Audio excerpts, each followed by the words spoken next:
You are losing thousands of dollars every single month because you are chasing the wrong check. You think you are winning when you close a $3,000 landscaping project or a big $5,000 paver patio. You get the deposit, you buy the materials, you and your crew bust your backs for 4 days straight in the blistering Texas heat. You collect the final paycheck and you feel like a king. Then Monday rolls around and your schedule is completely blank. Your revenue drops straight back to zero. Now you are stressed, scrambling. You are sweating bullets. You are glued to your phone waiting for the next job to land. You are stuck on a brutal sales roller coaster and it is killing your business. My name is Will Kelly. We operate 3 locations down here in the state of Texas, run by 3 independent general managers. We have close to 20 to 25 team members, and we're on pace this year to do $2 million in sales. The biggest problem in your lawn care company right now is that you are focusing on the wrong type of sale. You are chasing the big shiny object, the large one-time project. You think that if you just get larger jobs, you will build a better business. That is a massive false belief. It is a lie. Chasing those big projects does not build a better business. It honestly just creates more headaches and chaos. It makes your scheduling inconsistent. It makes your team members' schedule frustrating. And because they do not know if they will get a 40-hour work week or 20-hour work week, it destroys your cash flow because you are constantly resetting to zero. We are trying to build a business that is sustainable, a business that can go on for years. To do that, you need to understand when to focus on what type of service. You have to master this seasonal shift. You have to know exactly when to push reoccurring revenue customers and when to open the floodgates for one-time projects. Most guys get this completely backwards, and I see it all the time. They try to do the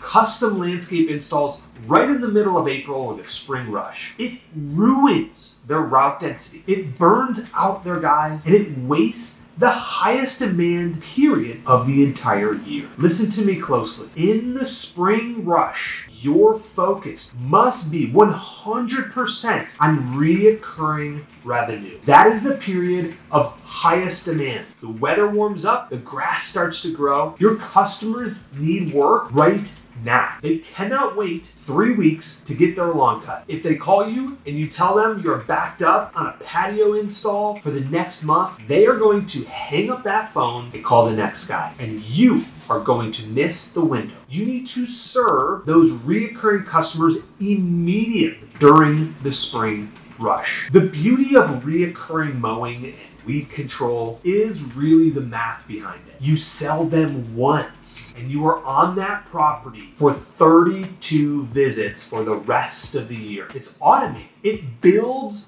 route density. When you pack 15 weekly mowing clients into the same exact neighborhood, your trucks do not move. Your mowers, they stay hot. Your profit margins skyrocket because your windshield time drops to almost zero. That weekly rotation is the heartbeat of a stable business. It guarantees your cash flow. It guarantees your crew's hours. It builds the foundation. But then the spring rush ends. The initial craze drives up and the phone stops ringing. The hook for weekly mowing, the demand simmers out. And then the question is, what do you do? This is where most owners panic. They think the business is slowing down, so they start slashing prices. That is the exact moment you execute the shift. Once the spring mowing demand levels off, you immediately pivot to your strategy on one-time property cleanups. Think about what you just did, especially in the spring rush. You generated hundreds, if not thousands of leads, depending on how big your operation is. You put cards on file for reoccurring customers. You also have a massive list of people who just reached out but did not actually sign up for weekly service. And now it's midsummer. You take that list of leads that you generated during the spring rush and you drive hard sales for property cleanups, bush trimming, and mulch installations. They go hand in hand. You utilize the summer and fall to maximize the ticket value of your database. You upsell those cleanup clients into larger landscape projects. As you move into the fall, you use those high margin project work to stack extra cash on top of the foundation you already paid for by your weekly mowing routes. Mowing pays the bills, cleanups and projects build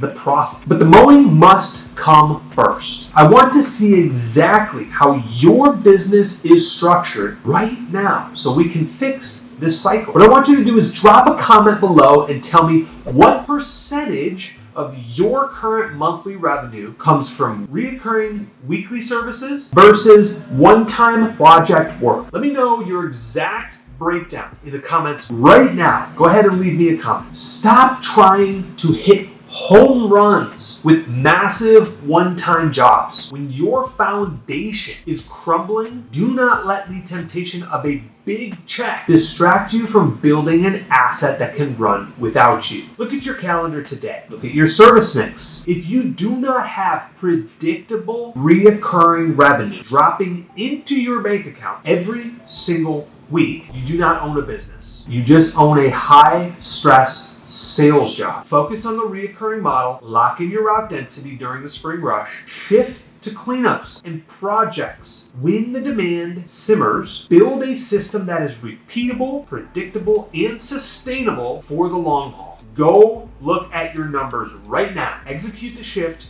and go build a real business today. Guys, thank you so much for watching. If you found value in this video, hit that like button. Make sure you are subscribed to the channel if you want to build a $500,000 lawn care business. We'll see you in the next video.